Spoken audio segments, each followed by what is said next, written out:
আগের পর্বে সিকিমের পূর্ব দিকটায় গিয়েছিলাম।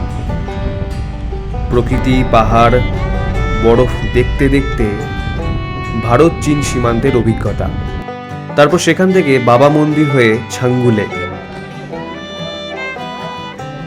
আর এই পর্বে পাহাড়, ঝর্ণা, টানেলের মধ্যে দিয়ে গিয়ে লাচেন শহরে বিশ্রাম।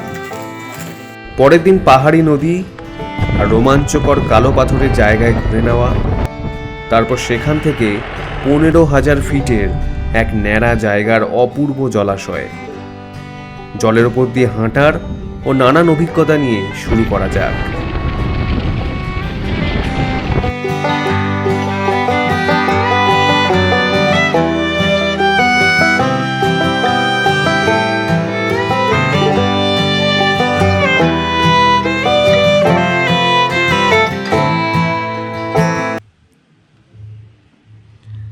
সুপ্রভাত।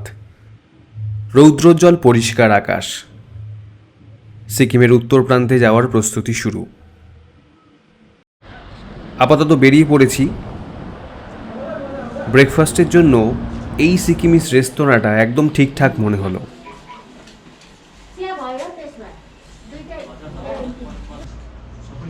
পেট ভরে মোমো আর সিঙ্গারা খেয়েই নিলাম, কারণ আজ অনেকক্ষণ যাত্রা।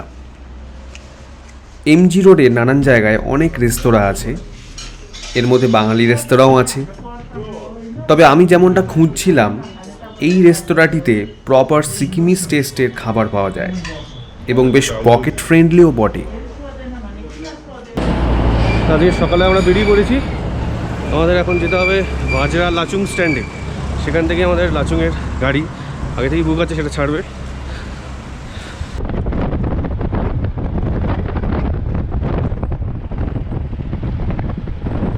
ফাইনালি আমরা গাড়িতে উঠে পড়লাম নর্থ সিকিমের উদ্দেশ্যে। 2 রাত্রি 3 দিনের এই ভ্রমণে আমরা প্রায় 500 কিলোমিটার ভ্রমণ করব। যাব ভারতবর্ষ চীনের সীমান্তে, আর অদ্ভুত সুন্দর কিছু দৃশ্যের সাক্ষী থাকব। আমরা শেয়ারে গাড়ি নিয়েছি, পার্সোনাল রিজার্ভ নয়। ভারতবর্ষের বিভিন্ন জায়গা থেকে আসা মানুষজনদের সাথেই একসাথে এই 3টে দিন কাটাবো।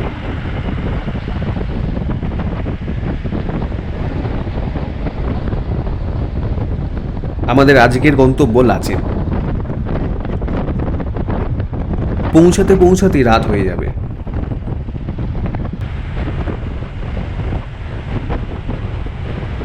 আপাতত রাস্তা আর দৃশ্য দুটোই সুন্দর লাগছে।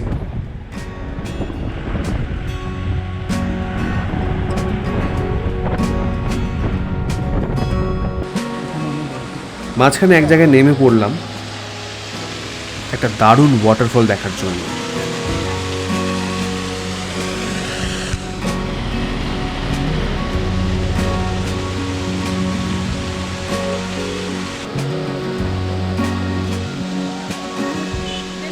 এর নাম বাটারফ্লাই ওয়াটারফল।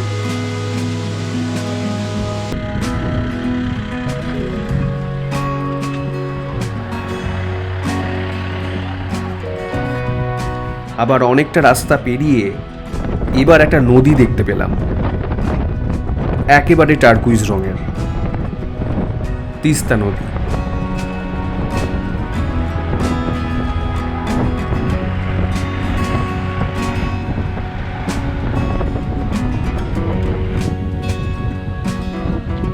এবার আমাদের ড্রাইভার এক জায়গায় দাঁড় করিয়ে দিল এই অসাধারণ ভিউটা দেখার জন্য।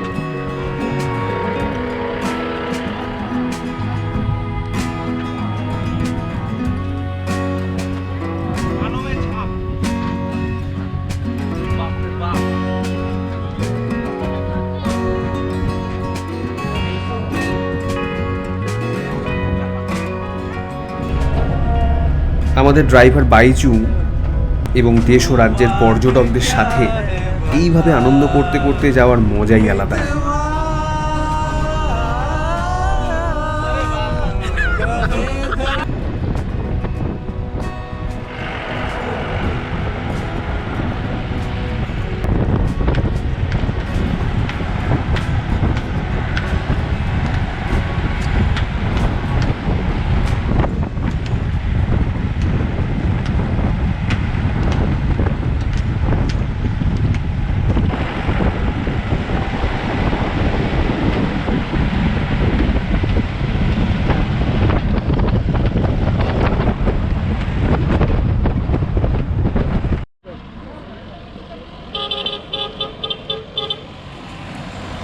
এবারের দাঁড়ানোটা দুপুরের খাবারের জন্য।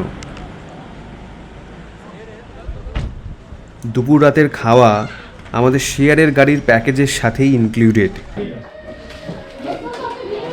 সুতরাং আলাদা করে টাকা দিয়ে লাঞ্চ করতে লাগেনি।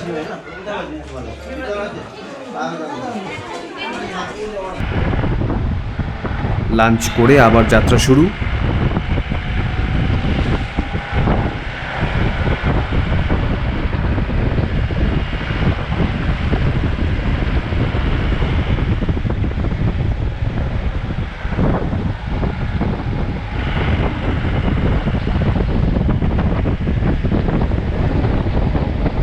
ছোটোখাটো ওয়াটারফল আর দূরের পাহাড়গুলো দেখতে থাকছি।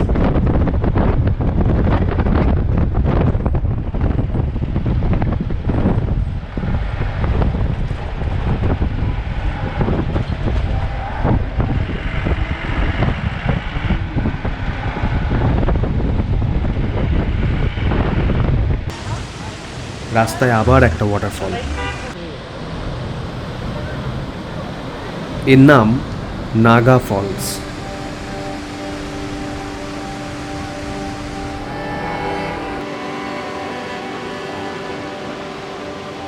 সিকিমে এসে এ পর্যন্ত যতগুলো দেখেছি তার মধ্যে এটা সবচেয়ে সুন্দর লাগলো, কারণ অনেকটা ওপর থেকে এবং অনেকগুলো ভাগে এর ধারা নিচে পড়ছে।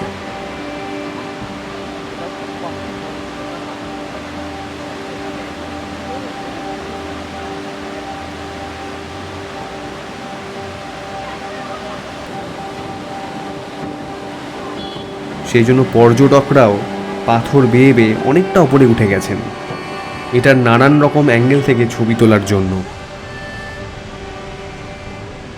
এই ব্রিজটা পেরিয়ে ওই দিক থেকে আমরা আবার রওনা দেব। আবার অনেকটা যাওয়ার পরে একটা চেকপোস্টে দাঁড়ালাম। আমাদের সমস্ত রকমের আইডির এখানেই ভেরিফিকেশন হবে এবং নর্থ সিকিম যাওয়ার পারমিট দেওয়া হবে। পারমিট করিয়ে আরও কিছু দূর যেতেই একটা টানেল পড়ল।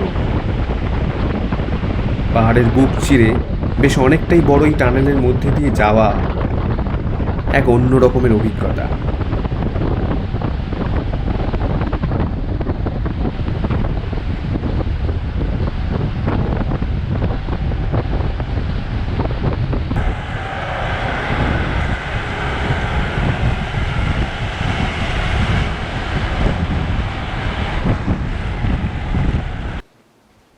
অবশেষে আমরা প্রায় সন্ধে 7টার দিকে লাচেন পৌঁছালাম। আর এটা আমাদের হোটেল। হোটেল সিলেকশনও প্যাকেজের মধ্যেই ছিল, আমাদের নিজেদের কিছু করতে হয়নি।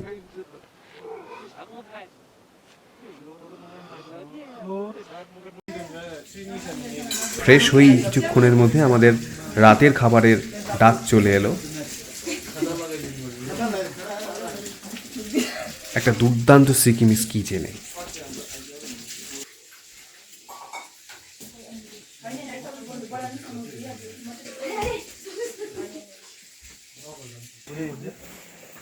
বাইরে এখন প্রচণ্ড ঠান্ডা, প্রায় মাইনাস টেম্পারেচার তো হবেই। এই রান্নাঘরের ভেতরেই টুপি টুপি খুলে একটু স্বস্তি বোধ করছিলাম। ডাল, তরকারি আর ডিমের কারি দিয়ে খাওয়া কমপ্লিট করলাম। তাড়াতাড়ি শুয়ে পড়তে হবে, কারণ কাল অনেক ভোরে ওঠার পালা। এখন 5:43, আমরা বেরোচ্ছি গুরুদুম্বার লেকের উদ্দেশ্যে। দেখা যাক কতটা ঠান্ডা হয়, কতটা পারা যায়। অনেক রকম সমস্যা সেখানে।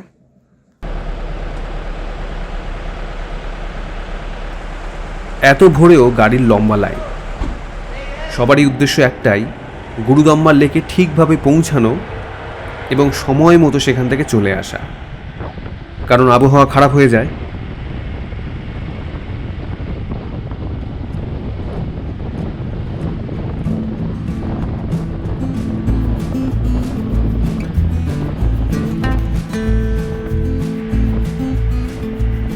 এখানটায় পাহাড়ের মাথাগুলোয় বরফ আছে। আশা করছি আরও যত সামনে যাব অনেক বেশি বরফ দেখতে পাবো। তবে ঠান্ডা কিন্তু প্রচণ্ড। গাড়ির কাঁচ খুলে ভিডিও করতে গিয়ে রীতিমতো হিমশিম খেয়ে যাচ্ছি। আজকে আমাদের প্রথম গন্তব্য কালাপাথর বলে একটা জায়গায়।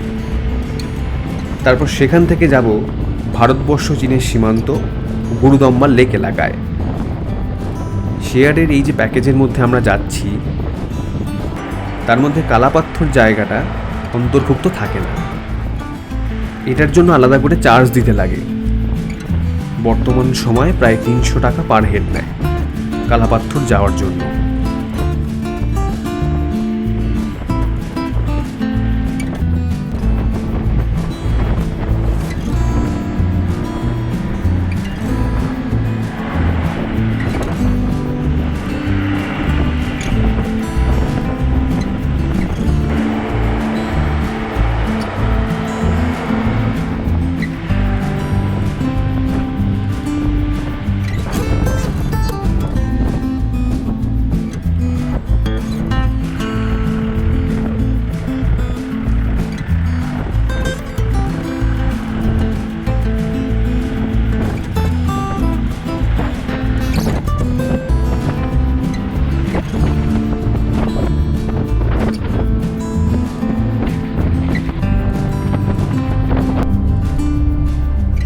এবার সূর্যের আলো বরফ ঢাকা পাহাড়ের মাথায় পড়ে এক সোনালী মুহূর্ত তৈরি করছে।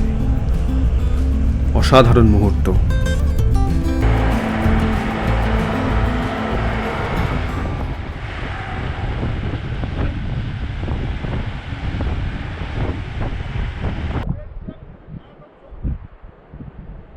এবার এক জায়গায় আমাদের গাড়ি দাঁড়ালো ব্রেকফাস্ট করার জন্য। এখানকার আশপাশটাও খুব সুন্দর। নিচে একটা নদী, ওর কাছে তো যেতেই হচ্ছে।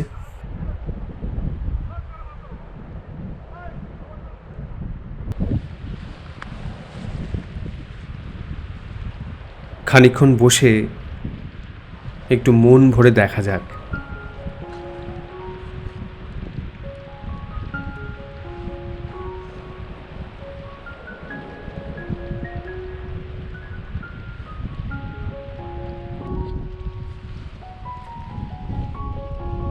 এদিকটায় হালকা জলের স্রোতের সাথে পাহাড়ের মাথাগুলো সোনালি হতে দেখতে থাকি।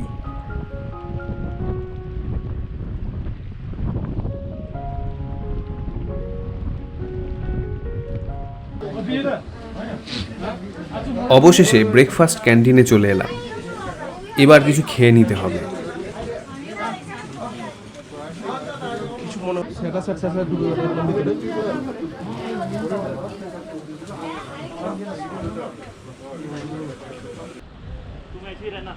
ব্রেকফাস্ট করার পর আর একটু এগিয়েই এই জায়গাটা 58 ফিল্ড কোম্পানি, ভারতীয় সেনাবাহিনীর মাদ্রাস রেজিমেন্টের চেকপোস্ট এটা।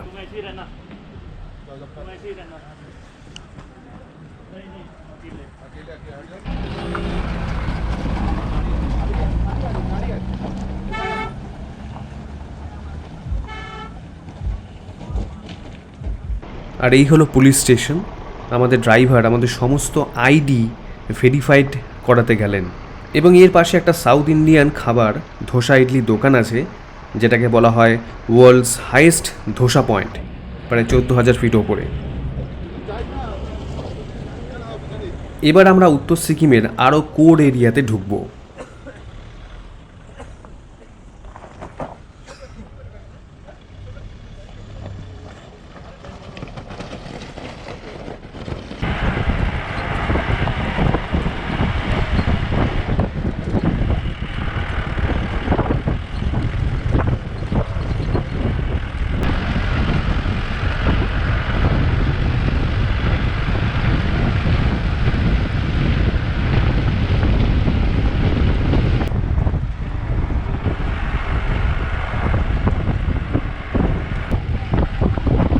নিচের এই ভ্যালিটির নাম চোপতা ভ্যালি।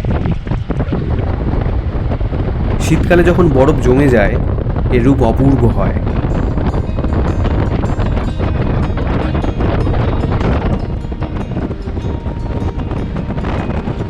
এবার সোজা ওয়ে টু কালাপাত্থর। বাম দিকের এই বরফ ঢাকা পাহাড়গুলোই কালাপাত্থরের পাহাড়। আসলে এই পাহাড়ের পাথরের রং অনেক কালো, যার জন্যই বিশেষ নাম।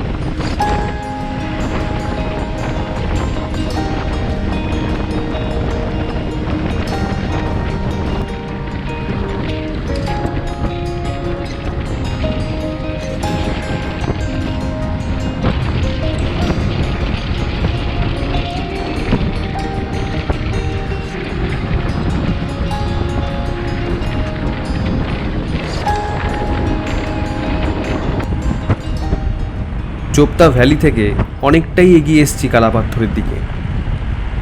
ডান দিকে নিচে এখনও ভ্যালিটার কিছুটা দেখা যাচ্ছে, বরফ পড়ে আছে।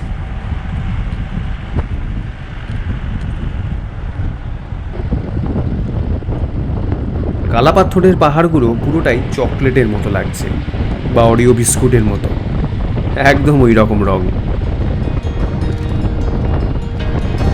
আবার এই ডান দিকের পাহাড়ের রং পুরো আলাদা।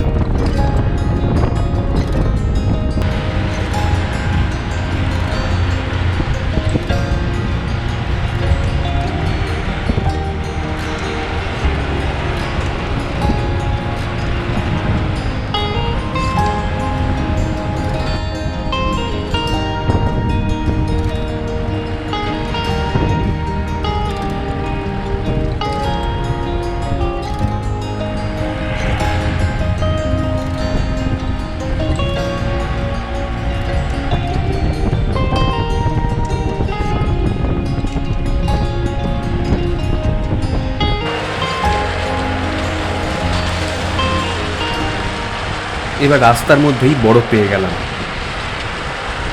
হালকা জলের ছিটা গাড়ির কাঁচ অব্দি দিচ্ছে। এটাও একটা আলাদা রকমের অনুভূতি। এতটা রাস্তা এটা মিস করছি।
কালাপাত্থর ভিউ পয়েন্টে এসে গেছি।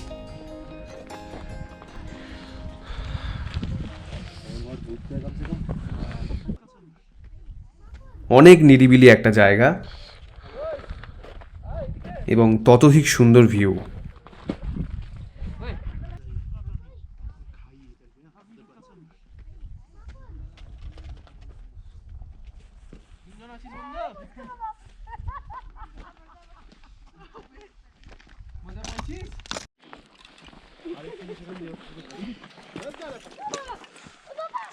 সমস্ত টুরিস্টরা বরফের মজা নিচ্ছেন।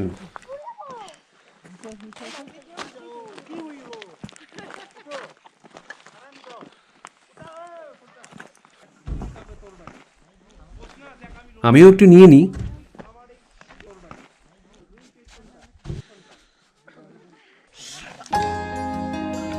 নো ডাউট এখনো পর্যন্ত পুরো ট্রিপটায় সবচেয়ে বেশি বরফ এখানেই পেলাম।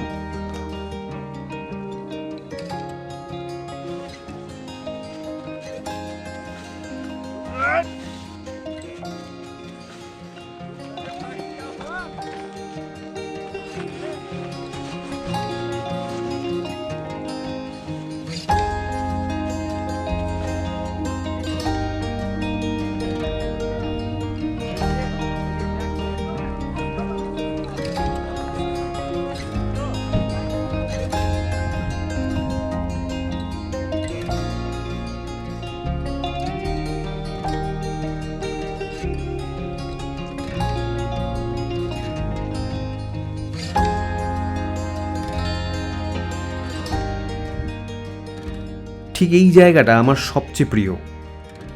পাহাড়গুলোর একটা গ্র্যাজুয়াল ভিউ পাওয়া যাচ্ছে।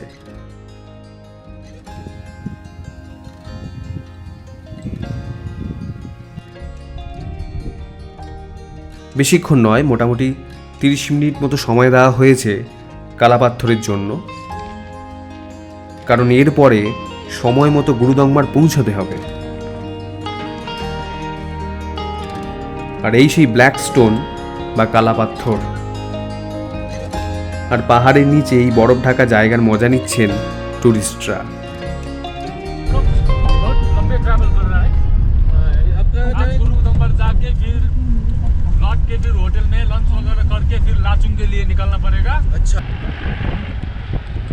কালাপাথর থেকে আজকের ফাইনাল ডেস্টিনেশন গুরুদম্মার লেক। এগুলো সমস্ত আর্মি ক্যাম্প, কারণ সামনেই ভারত চীন সীমান্ত।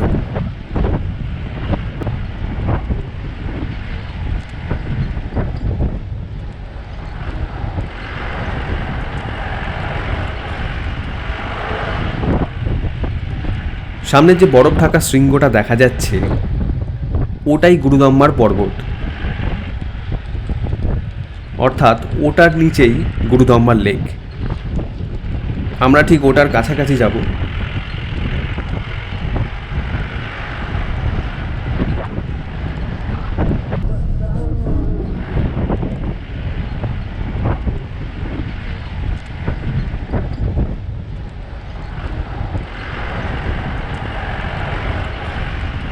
ডান দিকে একটা সুন্দর জলস্রোত বয়ে যাচ্ছে।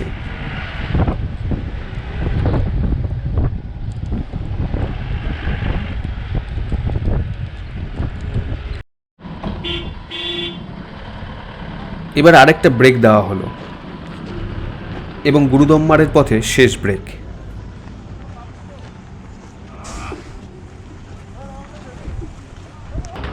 Cafe 15,000, world's highest cafe.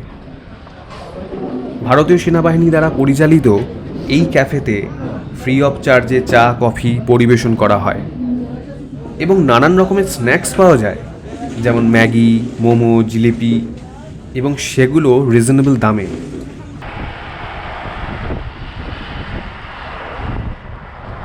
গাড়ি ছেড়ে দিল, আর আশেপাশে কিচ্ছু নেই, কোনো মিলিটারি ক্যাম্পও নেই, আর নেই একটাও গাছ।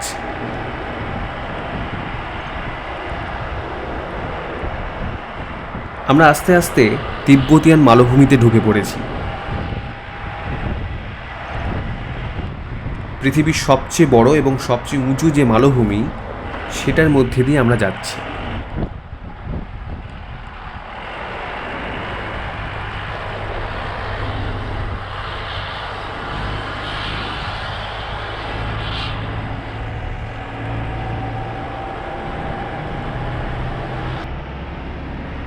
ভারতবর্ষের বিশেষ করে লাদাখ অঞ্চল এবং সিকিমের এই অঞ্চলেই এর কিছুটা বিস্তার।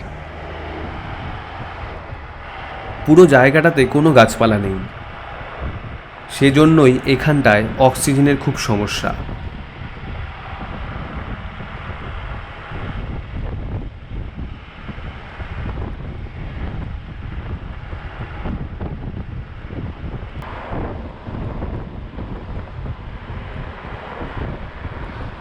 ট্যুরিস্টদের সাবধানে থাকতে বলা হয় গুরুদম্মার লেকে এসে। পুরো জায়গাটা এতটাই ঠান্ডা এবং বাতাসযুক্ত যে এখানে গাছের বৃদ্ধির পক্ষে বাধা সৃষ্টি করে।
বাম দিকে কিছু জলস্রোত দেখা যাচ্ছে এবং এই পাহাড়ের ঠিক পেছন দিকটাতেই ভারত তিব্বত সীমান্ত বা ভারত চীন সীমান্ত।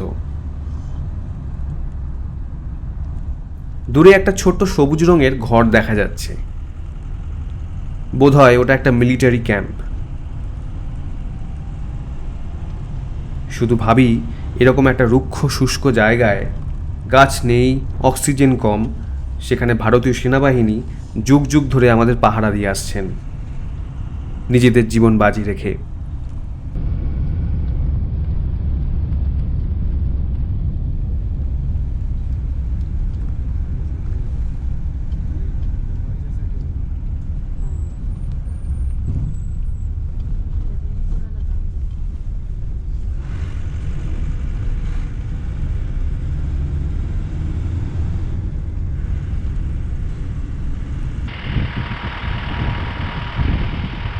গাড়িটা বলে থামালাম।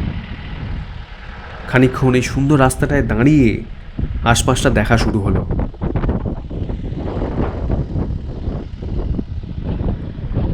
যেহেতু আবহাওয়া এখানে খুব তাড়াতাড়ি খারাপ হয়ে যায়, ফলত বেশিরভাগ সময়ই তুষারপাত হয়। তখন এখানটায় আসা বন্ধ করে দেওয়া হয়। সেজন্য নর্থ সিকিম ট্রিপ করলে আগে থেকে ভালো করে ইনফরমেশন নেওয়া উচিত যে এখানটায় আসতে পারা যাবে কি না। আর এখানটায় আসতে না পারলে অনেকটাই দেখা হলো না।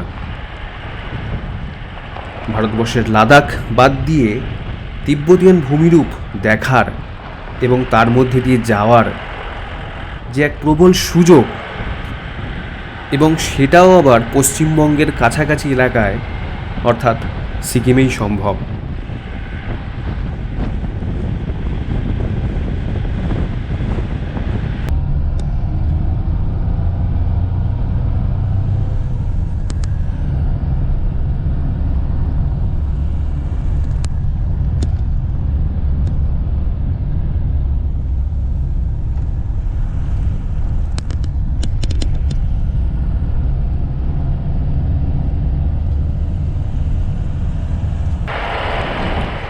গাড়িটা ডান দিকে টার্ন নিল, সামনেই লেক।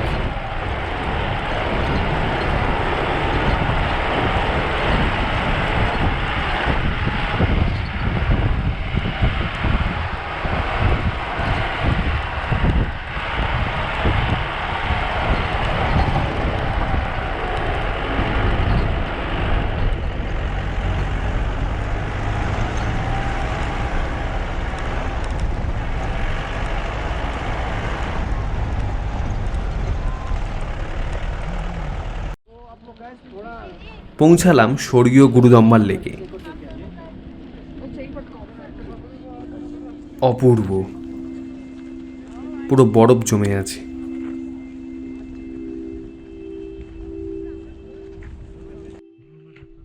ডান দিকের বরফ জমাই পর্বত শ্রেণীর নাম মাউন্ট খ্যানচিনগেও, আর এর নিচেই 17,800 ফিট উচ্চতার এই বিখ্যাত লেক, যা দেখতে বছরের পর বছর ধরে বিভিন্ন ঋতুতে প্রচুর মানুষ এখানে আসেন। তবে যতদূর জানি এখানে বিদেশি পর্যটকদের আসার নিষেধ আছে।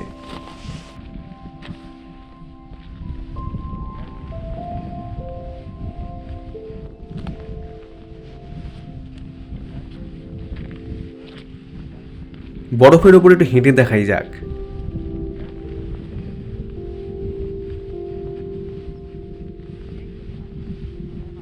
লেকের জলের ওপরে বরফের বেশ মোটা আস্তরণই জমেছে, তবে সাবধানে পা ফেলতে হচ্ছে কোথাও যদি কোনো ক্র্যাক থাকে, এবং বেশ পিচ্ছিল।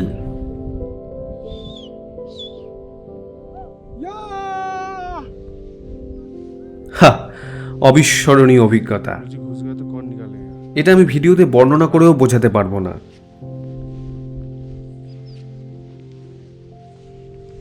তার জন্য এখানে আসতেই হবে।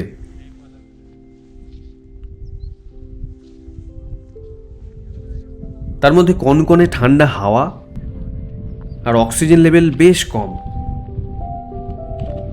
এখানে আপনি যত কম হাঁটাহাঁটি করবেন ততই ভালো, কারণ প্রথমে বুঝতে না পারলেও পরে আপনি AMS অর্থাৎ অ্যাকুয়েট মাউন্টেন সিকনেসের শিকার হতে পারেন। তাতে অনেকের মৃত্যু পর্যন্তও হয়।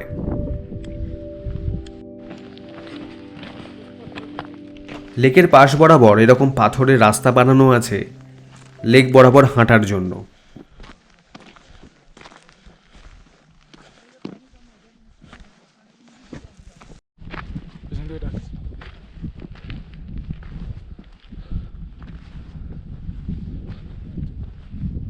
বেশ কিছুটা হাঁটলাম, কিন্তু ফিরতে হচ্ছে, কারণ আমাদের অন্যান্য যাত্রীদের সমস্যা হচ্ছে। যাওয়ার পথে লেকের এই পবিত্র জল একটু বোতলবন্দি করলাম।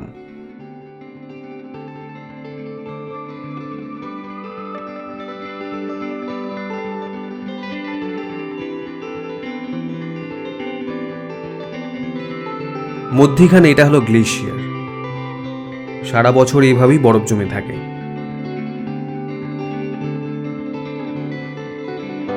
কোনো ঋতুতে নীল জল টলমল করে, কখনো এরকম হালকা বরফের আস্তরণ পড়ে যায়, কখনো আরো পুরো বরফ জমে যায়, বিশেষ করে ফেব্রুয়ারি থেকে এপ্রিল মাসের মধ্যে। আমি আপাতত এই স্মৃতিটুকু নিয়েই বাড়ি গেলাম।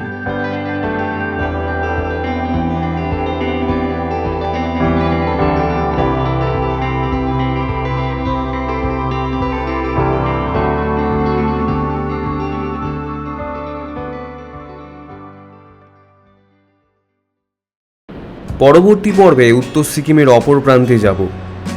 লাচুং শহরের দারুণ কিছু ভিউ নিয়ে নীলাভ বরফ মাখা বাদামি পাহাড়, পাইন বন আর হলুদ ঘাস দেখতে দেখতে পৌঁছে যাব এক দুর্দান্ত বরফের ভ্যালিতে।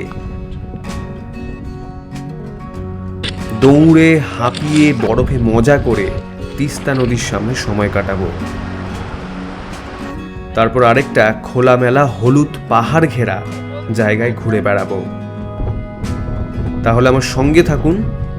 এই পর্বটি কেমন লাগলো জানাবেন, আর সাবস্ক্রাইব করে পাশের বেল বাটনটি ক্লিক করে রাখুন আমাদের পরবর্তী পর্বের আপডেট পাওয়ার জন্য।